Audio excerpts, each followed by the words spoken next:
আজি ওলালো ভাইমন্দা চাবলৈ। আপোনালোকে চালেনে? সঁচাকৈ দেই, অসমীয়া চিনেমা বুলি ক'লে কিবা এটা হৃদয়ত টান অনুভৱ কৰোঁ। বাবলু, এওঁ আৰু মই ওলাইছোঁ, কাৰণ চেংনাঙক লৈ যাব নোৱাৰি, গম পায়েই। তাই ইমান সময়নো ক'ত বাৰু চিনেমা চাব, আমনি কৰিব, কিবা কৰিব। গৈ পাইছোঁ, আগৰ শ্ব'টো শেষ হোৱা নাছিলে। খন্তেক বহাৰ পিছতে দেখিছোঁ মানুহবোৰ লাহে লাহে ওলাই আহিছে আৰু।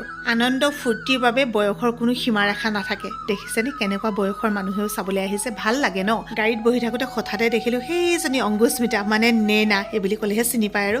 তাইক মাত এষাৰ দিলোঁ। আকৌ সেইখিনি সময়তে মোৰো অনুৰাগীক লগ পালোঁ। ইমান বেছি ভাল লাগিলে। এগৰাকী নহয়, দুগৰাকী নহয়, কিমান যে অনুৰাগী লগ পাইছোঁ, কিমানে যে কৈছে বাইদেউ আপোনাৰ ভিডিঅ' চাওঁ। সঁচাকৈ বহুত বেছি ভাল লাগি যায়। তেওঁলোকৰ লগত কথা পাতি থাকোঁতে এইফালে লগ পালোঁ চাহাৰা বাইদেউক।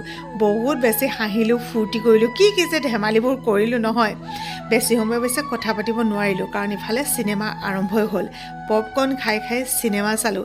চিনেমাখন চাই এটা কথা অনুভৱ কৰিলোঁ, অসমীয়া বোলছবিৰ কাৰণে এই মানুহকেইজনে সঁচাকৈ বহুত বেছি কষ্ট কৰি থৈ গ'ল। যদি চোৱা নাই এবাৰ গৈ চাব, সঁচাকৈ এখন ভাল চিনেমা চালোঁ। আৰু ওলাই আহি আকৌ লগ পালোঁ মোৰ অনুৰাগী।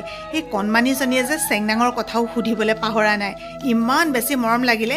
তাই আকৌ বোলে মোৰ লগত ফটো দুখনমানো তোলে। গতিকে ফটো উঠালোঁ। আৰু ইফালে আমাৰ যাবৰো হ'ল, কাৰণ আমাৰ গাড়ীখন আছে একেবাৰে সন্মুখত। আমাৰখন আঁতৰাই দিলেহে আকৌ বাকীসকল যাব পাৰিব। আজিলৈ আহোঁ দেই, বাই বাই।